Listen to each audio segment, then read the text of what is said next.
Hare Krishna. Are we not enough? Hare Krishna.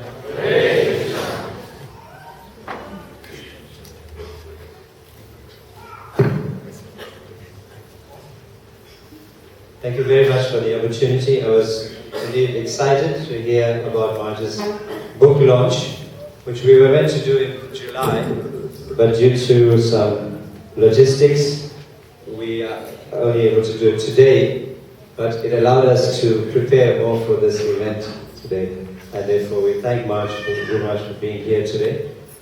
The book, I would like to get into the discussion, and we first thank you very much for producing this book, because I always believe it behooves every person who had the association with Srila Prabhupada to commit that to writing for posterity, and you have done that.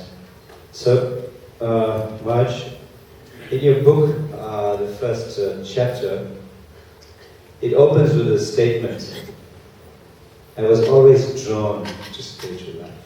That's the first line that it starts with. And that sets the tone for the entire book. And I'd like Maharaj to tell us a little bit, or reflect upon that very poignant statement and how that thread has seemed to be run throughout the book and your life. Well, before I get into that, I will give the little background of the first chapter. Yes. When I wrote that book, the first chapter was not there. And the book was being edited by Kalachandji Prabhu, who is the head of the English department in Iowa University, and who happens to be the brother of the Maharaj. And it actually happened because I was consulting after I got the book, kind of sort of ready to go. I was thinking of who is going to edit it. So I got in touch with my godbrother, Garuda Prabhu, Graham Schwein, who is a PhD from Harvard and a scholar, well-known scholar in the United States. And he suggested Karl Hetzig, Professor Dr. Karl Hetzig, that is Ramakrishna. And while he was editing the book, he actually mentioned that the book is, you wrote about, it's all about Srila Prabhupada, but people would want to know who that person is who's writing the book. And he actually insisted on, writing about my past. Actually, originally I didn't want to delve into that because who cares about me? Who cares who wants to know about me? Actually, present Srila Prabhupada. At the same time, Shmita, I also thank you for helping in the editing, like in the initial stage. And so it was, how should I address him? Dr. Karl Hetzig or Kalachandji Prabhu? I think Kalachandji Prabhu is a better way to address him. He's a disciple of His Holiness Giriraj Maharaj, took initiation from Giriraj Maharaj, after Ramakrishna Maharaj's disappearance, of course. And when he insisted, so I started to recall about my life. And that is how it actually started, And as I mentioned, as you will see in that book, that yes, from my childhood I had that spiritual inclination, and I think my mother played a very important role in that. Like most of the other Hindu ladies, she was into worshipping demigods. But although while she was worshipping demigods, but deep down she was a devotee of Krishna, and she used to tell me that whenever you are in difficulty, whenever you are in distress, whenever you want something, whenever you are afraid, chant the name of Krishna. And so that was the thing. And also she used to tell me about the demigods, those who are in the heavenly planets, and pointing out to the night sky, the stars in the night sky. She used to tell me that those stars are not really just stars. They are actually planets where the demigods and the great sages live, surrounded by their associates. So that way, from a childhood, I had that awareness that there are superior beings who are residing. And she used to also tell me that they are watching you. So this is how I had that spiritual inclination, and from my childhood. Anyway, so that was the basic foundation, I would say, of my spiritual life, my childhood. Maharaj is being humble about his spiritual life as a child, and in the book, we don't want to give too much away also, you must get the book. But there's a very wonderful, he recounts his pastime as a young child, and you'll see how it is filled with episodes that are directing you in a particular way to an ultimate goal. So Maharaj, that chapter, the first chapter, is also called On the Road. And it encapsulates your adventure, and at the same time you're inspired by things that happen in your youth. Maharaj, please recount that for us. Yeah. Well, in India, those days, maybe still now, like we grew up with although India was free by the time from the British influence, but the British influence was so strongly embedded in Indian culture that we grew up with an understanding that West is the best. We're very much affected by the Western culture, especially British culture. And at one point, most of our friends, I mean, we all were thinking of going abroad. And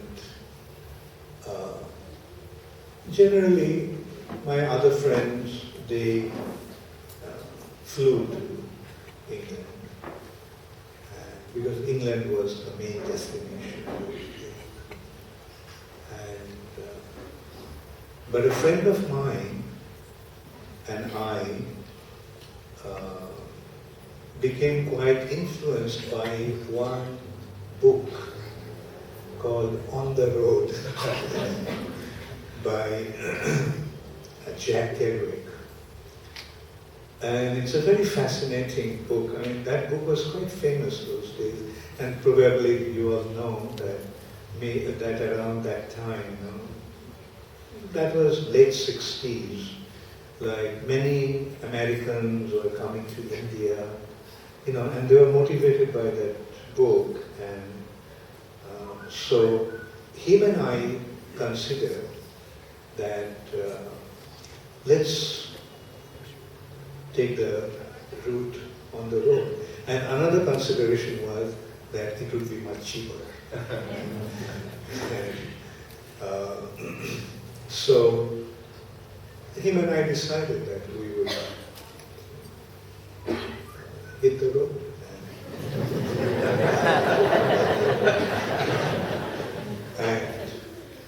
problem actually was we couldn't go through Pakistan.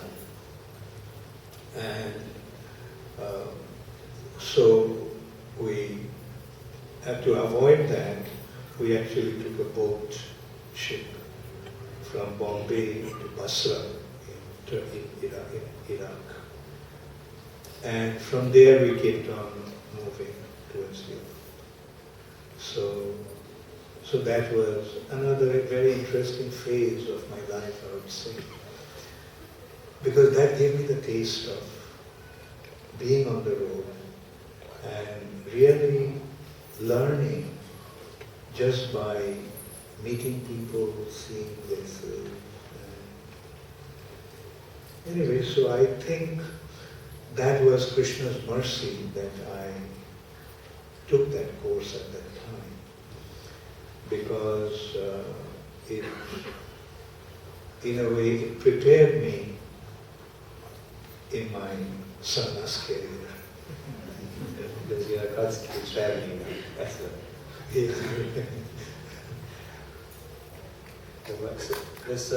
we'd like to know, there's one particular incident that being on the road was a fascinating thing, and kind of also when you read about the early times of the Middle East, very fairy tale-like, with the hanging gardens of Bangla, or the orchards and the vineyards. And you mentioned something about this, of how you sat next to the river and you took some fruits and things like that in the book.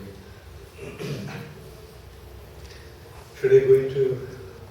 Yes, but I think what it's important, people like your background, and then we'll move into a little more of the latter part of it. Okay, you see, we landed in Basra, and we were told that in Basra there is a Sikh Gurdwara, and one can actually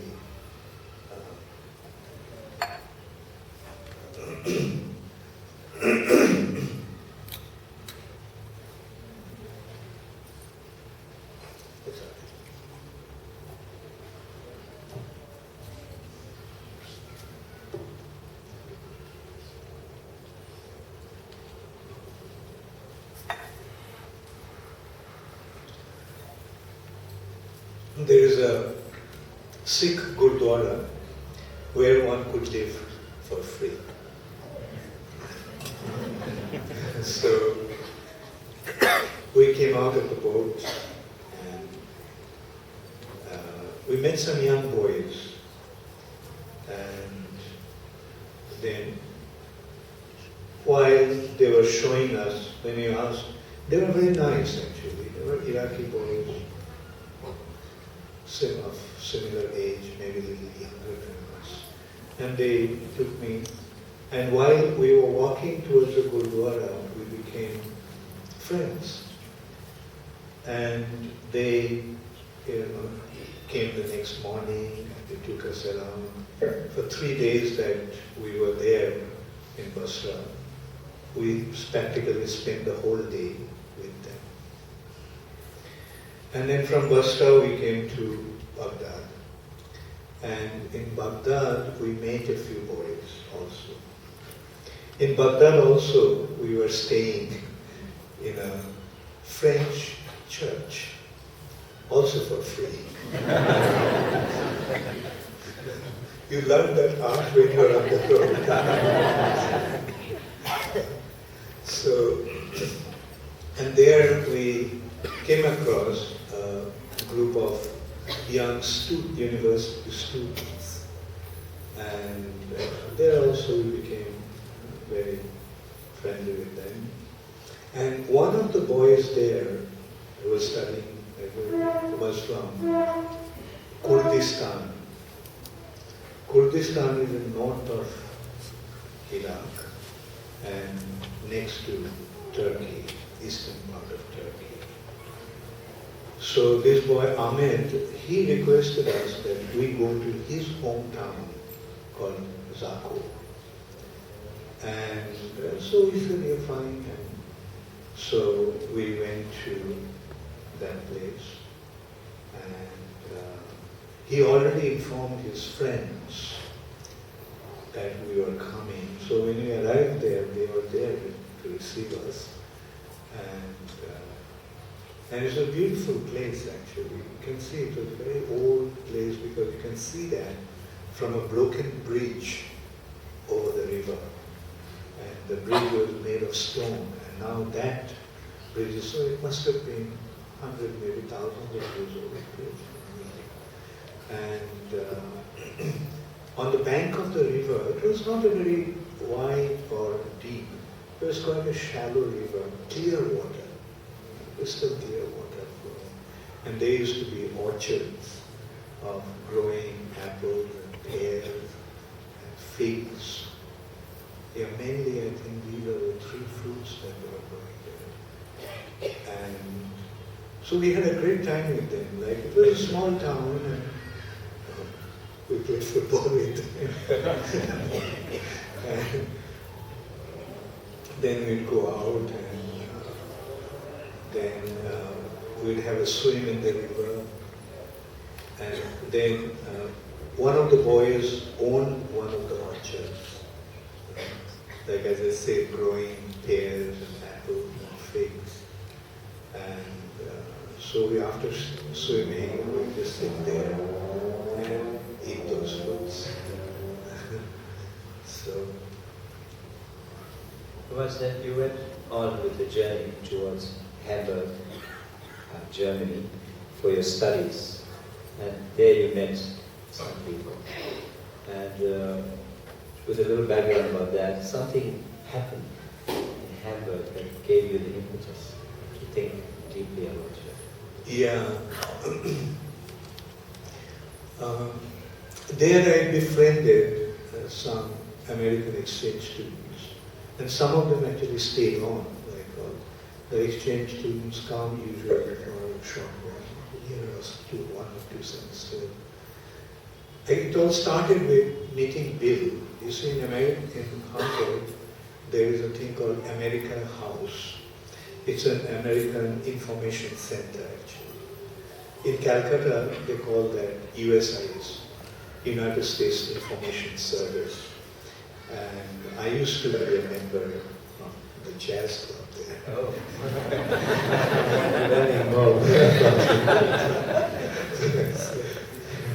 So I was acquainted with that, so I used to go, and they're a very, very beautiful library. So I used to often go there to read in the afternoon. And there I met this boy, Bill McCabe. He was from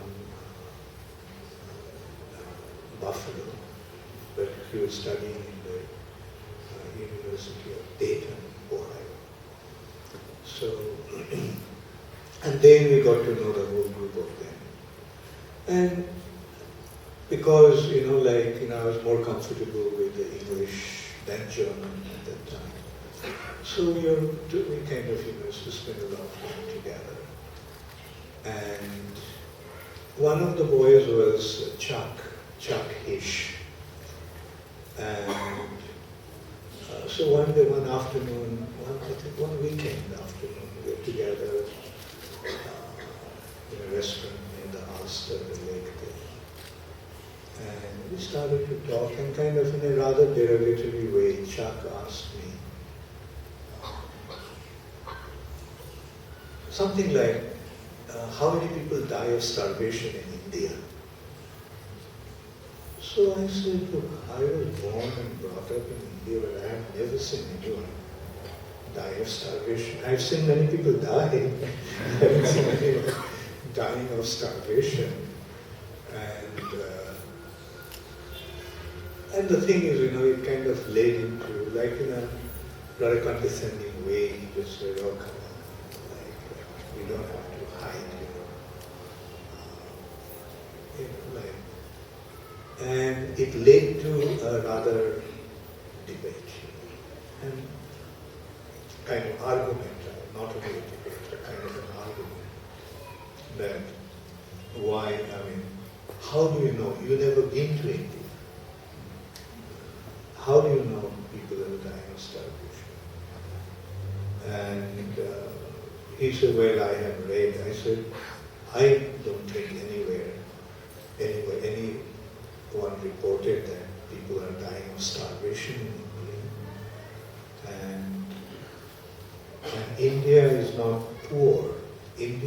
used to be the richest country. And there I just kept on hammering it. Like, if India was not rich, then why did Alexander try to invade India? Why so many invaders were trying to invade India, but none of them could enter into India? Even Alexander failed. And I told him that one of the reasons of Alexander's dying prematurely was due to his, the heartbreak, like the disappointment that he could not conquer India. And then I pointed out that why was India considered to be the crowning crest jewel of British Empire? And India was rich, but India was not interested in the materialistic culture. And that's where the plunderers came and they plundered that country, looted. And so anyway, this is how the thing went. And then, Bill and Yang and Connie and pacified us. But that actually made me realize that how little I knew about India. And that inspired me to know more about India. Because as I said, we did not grow up in India becoming proud of our culture and heritage. We used to think that West is the best.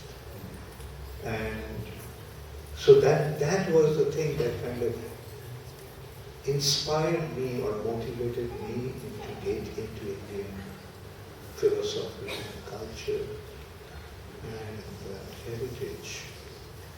And then I started to read books on India, the glory of India. And I wrote to a friend of mine who had a bookshop and asked him to send some books. And the first book he sent was a book written by an Englishman. Seeing that, I was very disappointed. I had to read about India get to know about Indian culture. But actually that book was very, very instrumental and inspirational. It was a book called A Search in Secret India by one English journalist called Paul Brunton. He went to India with an assignment, with a journalistic assignment, and he became fascinated by India's spiritual culture. And he actually wrote that book. And so it was nice to see India from the Western perspective also. And then, of course, I started to read. And incidentally, one person whose book was quite motivational at that time was Vivekananda. So those days I was quite a fan of Vivekananda. But other books also I read, Aravinda and Ramana Maharshi books also were there. Anyway, there are quite a few books that I started to read, and that kind of inspired me towards India's spiritual heritage. But unfortunately, all that was impersonalistic. So anyway, so that is how it happened. You explained that in your book about impersonal philosophy also towards the latter part. And we'll visit that in a little while. Then, of course,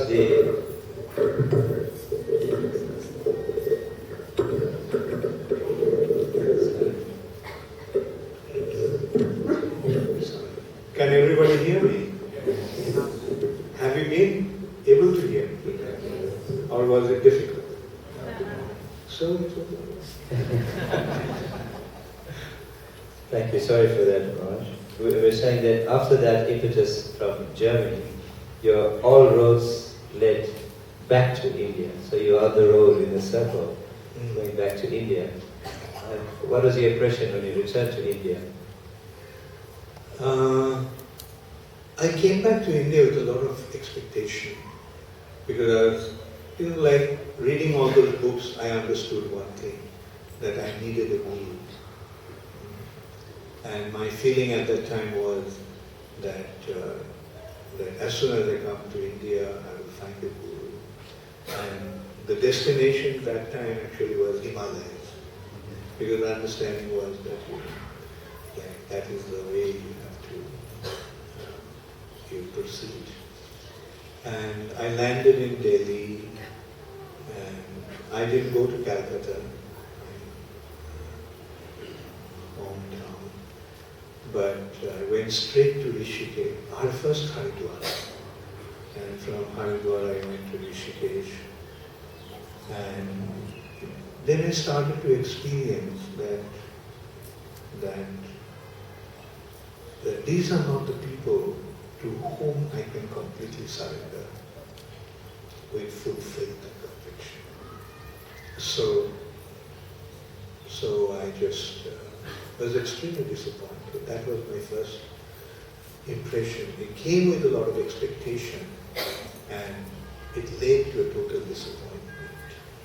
Because, you see, in the West, many of my friends used to smoke hashish. And when I came to Rishikesh, not so much in Haridwar, in Rishikesh I would see that these people sitting on the bank of the Ganges, and from morning till night, not only night, through the night, they just smoke. And there is a free, like you get free food. There is a free, like one thing in India, like food is no problem. Like, especially in these holy places, you get, always. And these people, I would see that, they just, smoke and I realized that this is not what I came for. Just a carefree life, living like that is not the goal. Although at that time I didn't know what I was searching for, but at least that awareness was there. This is not what I was looking for. And anyway, so it just went on like that. I kept on searching for a guru, living in different ashrams, meeting people, saintly people, and even some very prominent spiritual personalities also. I would say when they would speak, there was not much of no substance in there that would kind of convince you as such. And that's why later on when I read from Srila Prabhupada that when Prabhupada mentioned that you have to see a sadhu not with your eye but with your ear. And I could see that how relevant that statement was in that respect. Because, when they open their mouth, you can see. There's some saying to that effect in English also. That's about keep your mouth closed or open your mouth and prove you're a fool, something. So then we eventually reached Mayapur, and there are many instances of how you associated devotees there, but I think they need to read the book to come to that. But the talks in Mayapur were abuzz with Srila Prabhupada, and you hadn't met him by then. So yeah, I became inspired. Not only inspired, I became fully convinced about Srila Prabhupada and he being my guru. When I came across the nectar of devotion, I gave up my search for a guru.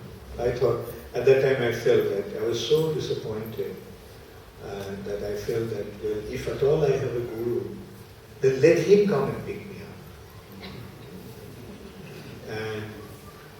this actually, this idea, I must admit, I actually got it from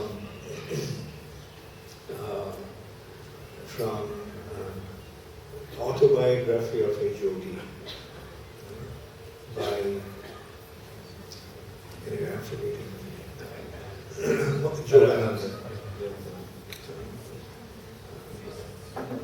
Anyway, autobiography of a yogi.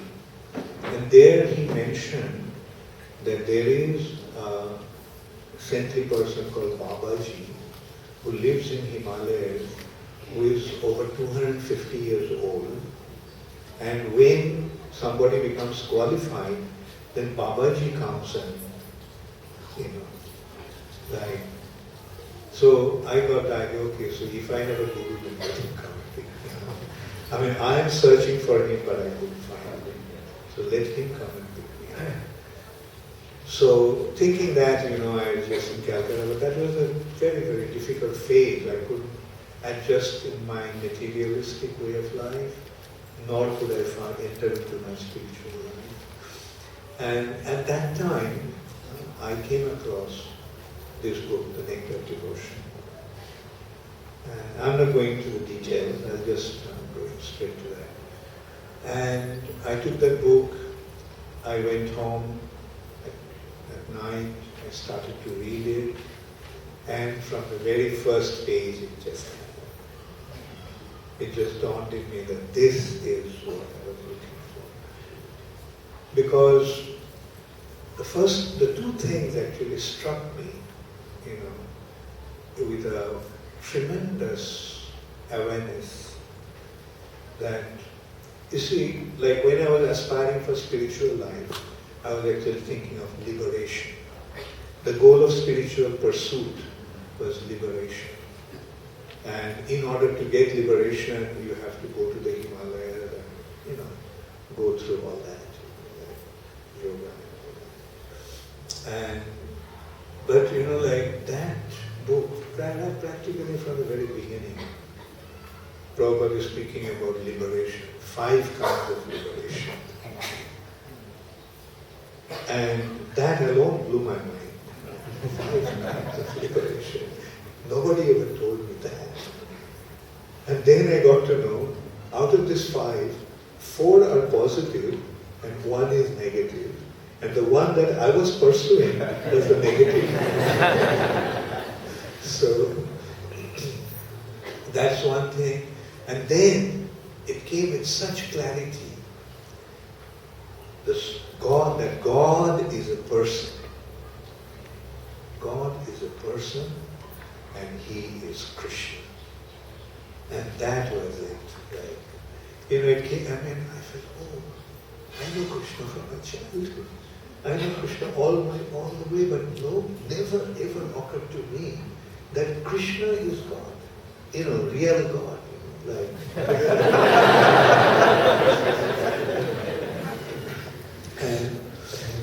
And the nice thing that happened is, you see, that night while reading, I fell asleep.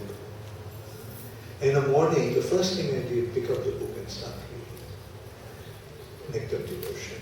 And that night, the second night, I had a dream. I saw Srila Prabhupada sitting on something that looked like a throne. Because those days I didn't know about Vyasasana, because sadhus that I knew, that I came across, none of them sat on elaborate seats.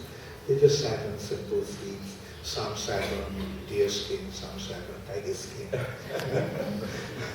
But here, Prabhupada looked like he's sitting on a throne. And there was a brilliant light coming out of him. As if he was sitting in the middle of a brilliant light. And just the sight was enough for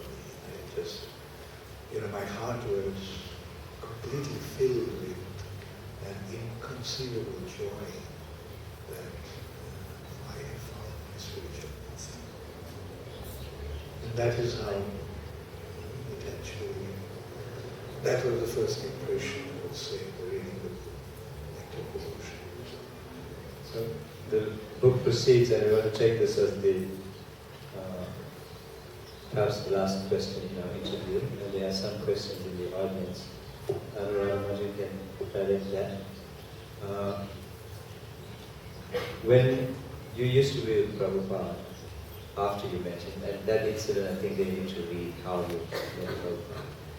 And when you used to be with Prabhupada, you'd be surrounded by groups of devotees. And Prabhupada would always speak philosophical matters.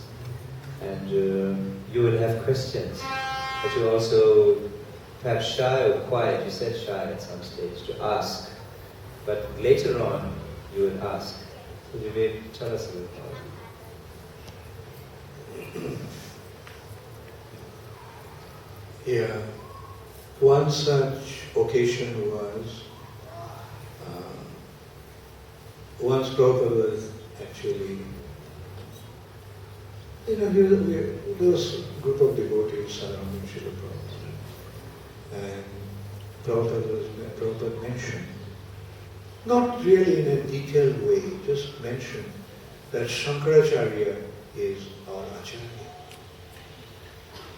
Now, all along reading Srila Prabhupada's books, I could hear Prabhupada is smashing Shankaracharya's teachings, Mayavad philosophy, like as if that's the worst thing that can happen to you. And here, Prabhupada is identifying Shankaracharya as the Acharya. So at the back of my mind, I was just wondering, like, why Prabhupada is, on one hand, Prabhupada is smashing Shankaracharya's teaching, but Prabhupada is now saying Shankaracharya is the Acharya. But at that time I was just a new devotee, I didn't feel like opening my mouth in front of everyone.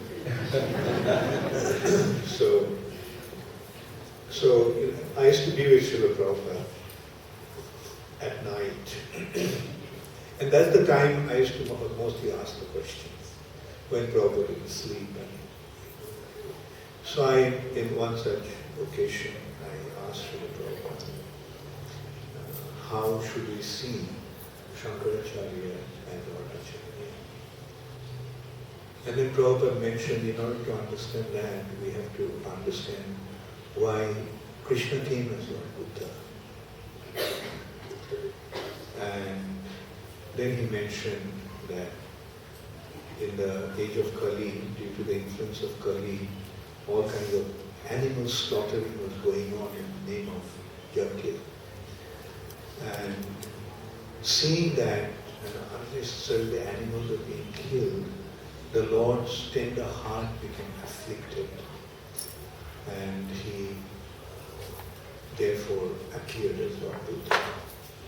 Now, in order to stop the animal sacrifice that was going on in the name of Vedic injunction, Buddha rejected the Vedas. He rejected in the sense he didn't want to touch the Vedas. He started a new doctrine, simple doctrine for simple people, that the activities of goodness, speak the truth, don't hurt anybody, non-violence. Now, and by his teaching, he stopped animal sacrifice. But in order to do that, the Vedas were rejected. Vedas were kind of not into consideration at all. And all over India at that time, Buddhism actually spread very, very effectively. So that's why Lord Shiva came as Shankaracharya. And he re-established the Vedas. But in order to re-establish the Vedas, he had to make a compromise with Lord Buddha's teachings. Because if he presented the full Vedic doctrine in complete totality, then the Buddhists won't accept that. So he presented it, pointing out the defects in Buddhism and how the Vedas, like the concept of Nirvana. The Buddhist concept of Nirvana is to become nothing. And he pointed out, no, the Nirvana actually means to become one with the Absolute. not nothing, but become the absolute, the completely opposite. And he did that, but that kind of was not an actual doctrine of the Vedas. So then came Ramanujacharya, Madhvacharya, and the 4 acharyas, the 4 different sampradayas. And then they actually established the personalism, which is the doctrine of the Vedas. The devotion to the Lord is the ultimate goal, not the merging in the absolute Brahma Jyoti, but to become subservient to the Supreme Personality of Godhead. But that created a conflict between Shankaracharya's impersonalism and the Vaishnava realism. And then came Chaitanya Mahaprabhu, and he actually harmonized. Right? And he pointed out that he harmonized the both Buddhist within Achita Vedanta. And then he pointed out that when you build a structure, then you dig the foundation first. And the foundation, the structure will go that way, but the foundation will go on the other way. So Shankaracharya, on the field of atheism, of Buddhism, dug the foundation. So apparently it appears to be going in the opposite direction, but it is the foundation on which the structure came up. And on that foundation that Shankaracharya laid, the 4 Sampradaya Acharyas actually built the temple. And Chaitanya Mahaprabhu established the deity of Radha Krishna. That's a wonderful way of harmonizing the contribution. Exactly. Of the Acharyas. So the total understanding of, the purpose of Buddhism and Shankaracharya's impersonalism, Vaishnava Acharyas, different dualistic philosophies, and then the harmonizing all these conflicts through Sri Chaitanya. That demands of the devotees to have a more holistic understanding. So Mahaprabhu's teaching is the perfect, is the ultimate perfection of spiritual understanding. Thank you very much for that. You can read, in fact, I was going to visit that paragraph when Maharaj spoke about it. So it's on page 194 of this book, if you're interested in continuing the understanding that Maharaj is giving. I'd like to round off the interview, Maharaj, by revisiting the title of the book. So we also come full circle into the Ocean of Mercy, A Search Fulfilled, is also a subtitle. Yes. Yes, Srila Prabhupada, the way I saw him, is the personification of mercy. What I got from him was like being drowned in an ocean of his mercy. And that's why I gave the title, The Ocean of Mercy, which is actually a literal translation of the expression Kripa Sindhu. Yes, Srila Prabhupada is an ocean of mercy. And coming across him, my search had been fulfilled. Thank you very much, Maharaj. I think it's a fascinating half an hour we've had, a little more. Okay. So thank you so much. Let's give His Holiness Bhakti Charu Swami.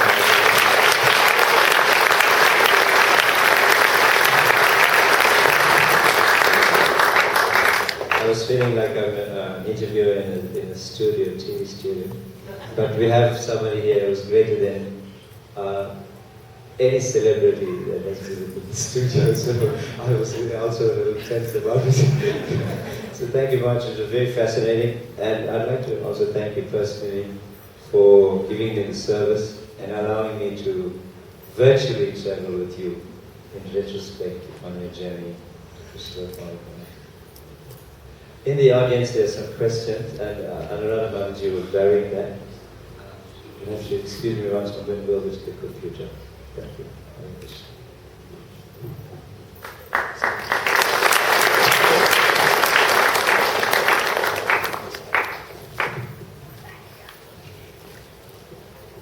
Hare Krishna.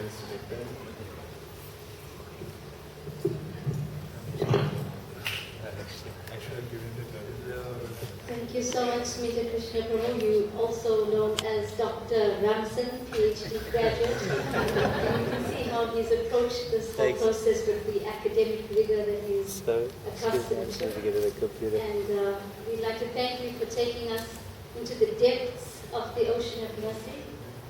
And Maharaj, thank you so much for sharing such riveting detail with us. It would do no justice to having the author of this wonderful book here if I don't open up to questions from you. So let's try to take 2 questions from the audience. Please put your hands up and we'll take 2 questions because we seem to be running out of time. 3. Okay, Smita Krishna Prabhu says 3. Okay, 1 question. Can we just have the other 2 hands so we know who they're from? Okay, is that Harshita? It's Harshita, so we got 1 here,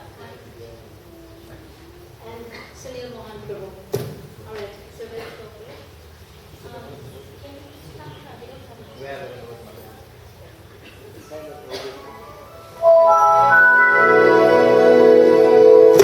Sorry.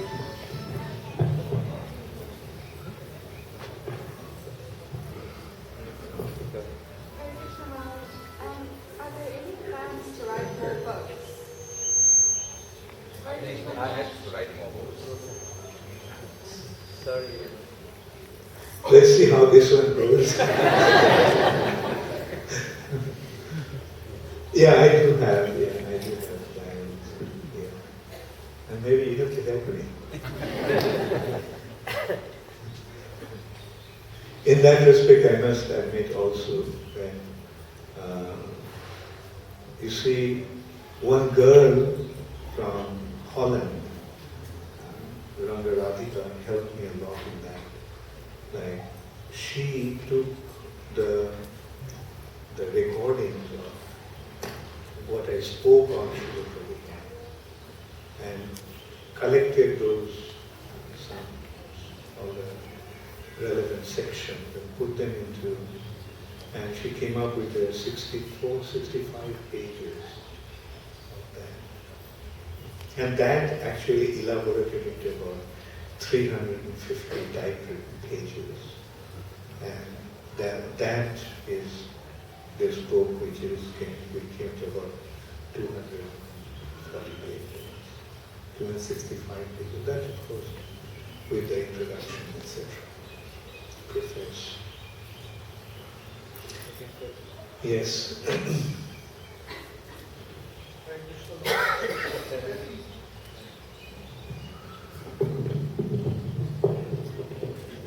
Hare Krishna Maharaj. As the author of this very special book, would you please share with us your vision and your desire for this book?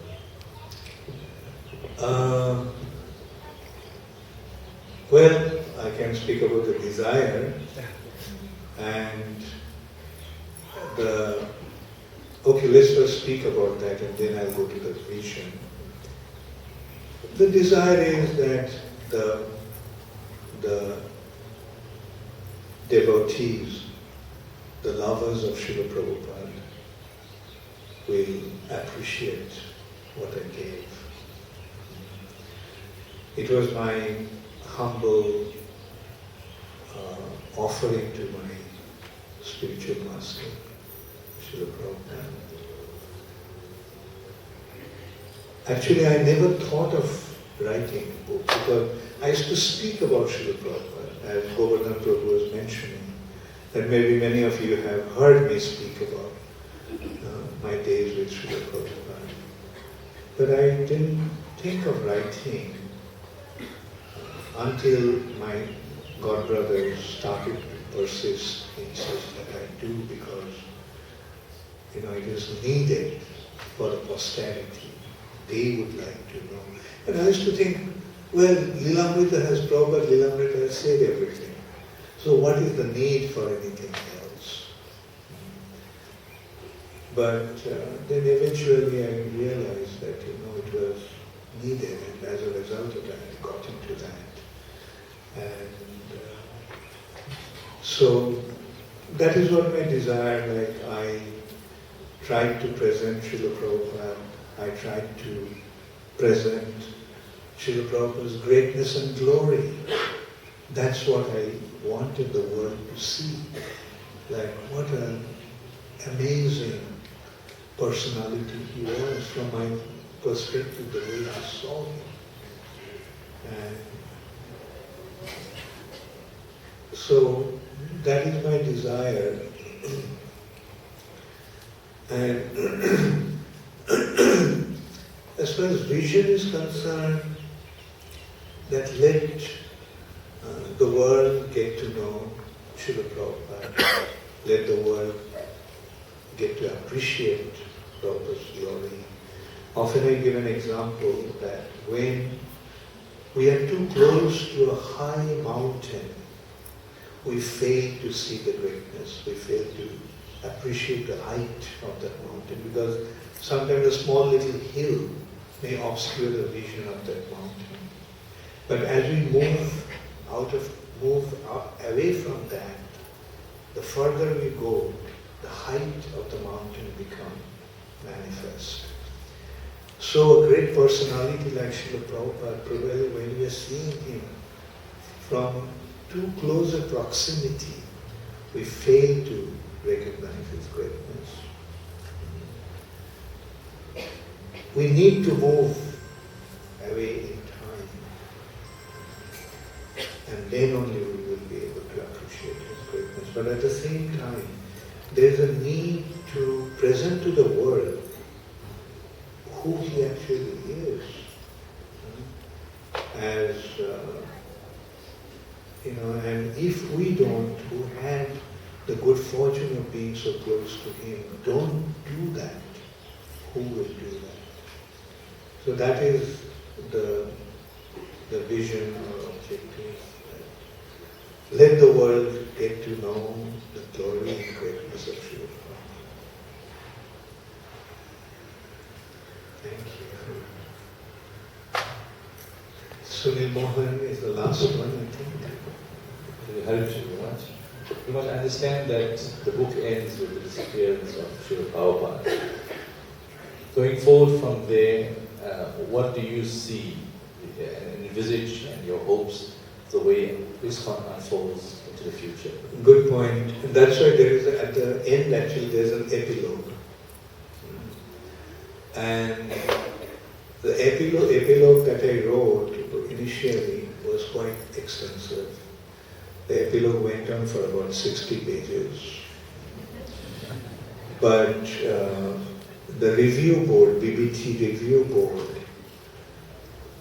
out of 3, 2 actually went against some of the things that I have mentioned, and which was, I think, quite correct.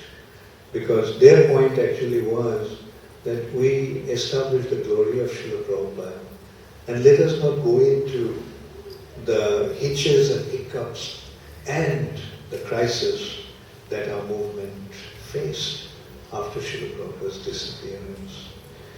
So that's why it is not there. Like it kind of ended, like with a happy note, I would say. But the reality is that Prabhupada himself mentioned that when an Acharya leaves the planet, there is bound to be crisis. And Acharya like Srila Prabhupada left the planet, how can we expect that there won't be any crisis? And we saw, although during that time when Prabhupada mentioned, we didn't think that that may have happened in the past, but that would happen in ISKCON. ISKCON will continue. But the reality, reality unfolded in a different way. Like we saw, like soon after Srila Prabhupada's disappearance, ISKCON started to face one after another crisis. And fortunately, no matter how severe those attacks were, ISKCON had been able to withstand those attacks and conquer those attacks and move forward. And that was the phase, like you can say the ominous phase of ISKCON that it went through after Srila Prabhupada's disappearance.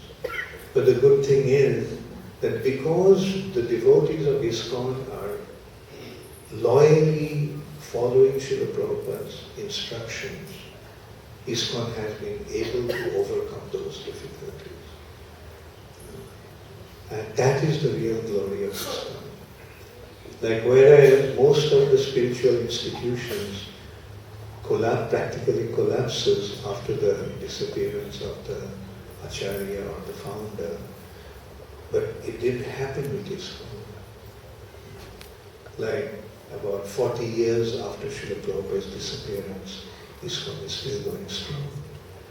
Difficulties came, but ISKCON is still together. Why? Because the leading devotees are following Srila Prabhupada's instructions. And I personally feel that 3 instructions of Srila Prabhupada are extremely important in that respect. Those 3 instructions are, your love for me will be shown by how you cooperate.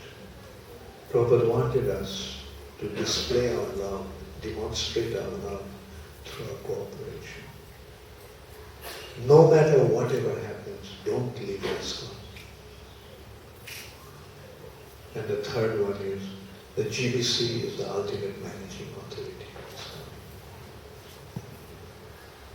So this spirit of unity, the collective concept of management or leading the movement in a united way, and the loyalty, no matter whatever happens, we are not going to leave ISKCON. Because if we leave ISKCON, what's the hope? Where will we go? Like we have seen what happens when one leaves ISKCON.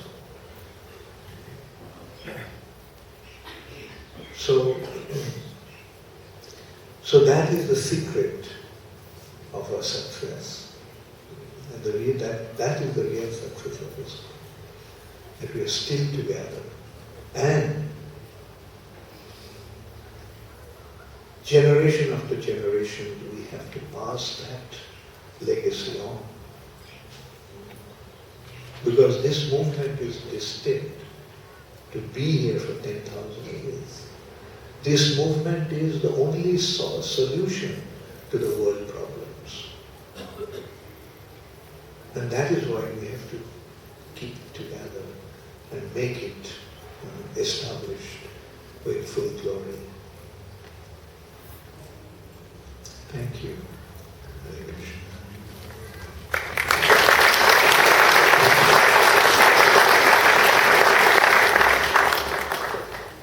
Thank you. Maharaj, we now invite you to choose 2 extracts from your book for a short reading class. I didn't really choose anything. I'll just open a page and start reading. Let's see how it goes.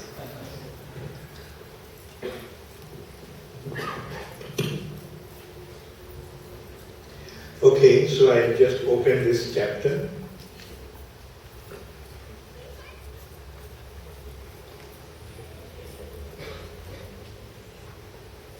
An American traveler in Basra had told us about a French church in Baghdad where one could stay for free. And when he found it, a beautiful cathedral in the middle of the city, we received a warm welcome from a middle-aged French priest.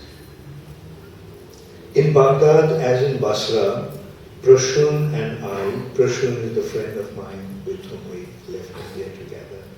Prashun and I made friends quickly. We connected with a group of affluent university students who showed us the city and hosted us at restaurants, responding to our expressions of gratitude by saying, "No thanks for duty." Like whenever we would say thank you, they would respond, "No thanks for duty." They were fun-loving but strict Muslims, so they did not drink or smoke, and we visited them in their homes practically every day, sipping tea from small, fine gilded glasses in their large villas and beautiful gardens. One of their mothers washed and pressed our clothes for us, and when we got them back, I found that one of my socks, in which I had worn a hole, had been perfectly mended. Even with our friends' warm hospitality, however, I was determined to resume our journey. I tried to convince Prashant to come along, but he was adamant on staying back. He seemed to want to be on his own, free from any association and influence. He had left India to experience the world, he said, and wanted to take full advantage of the opportunity to spend time with our new friends. He was enjoying himself and he wanted to stay on. So we agreed to part our ways. I would leave the following morning. So let's see the other one.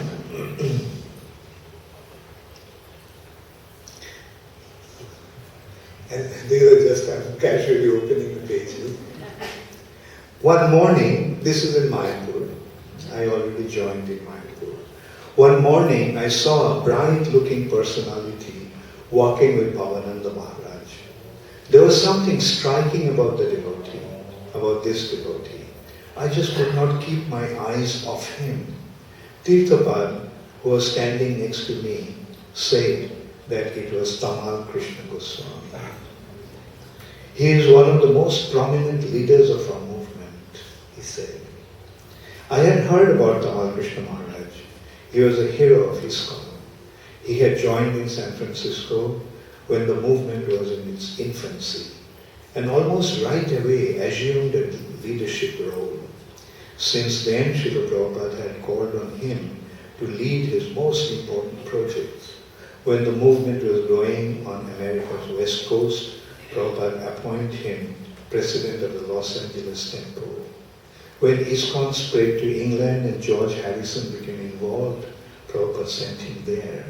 When Krishna consciousness was gaining full foothold in India, Prabhupada made him the governing body commissioner there.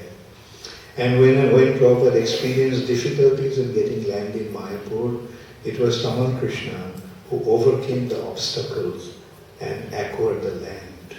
Then he organized the greatest book distribution and devotee making program in ISKCON, the Radha Damodar Traveling Sankirtan Party, which was distributing thousands of books and making hundreds of devotees.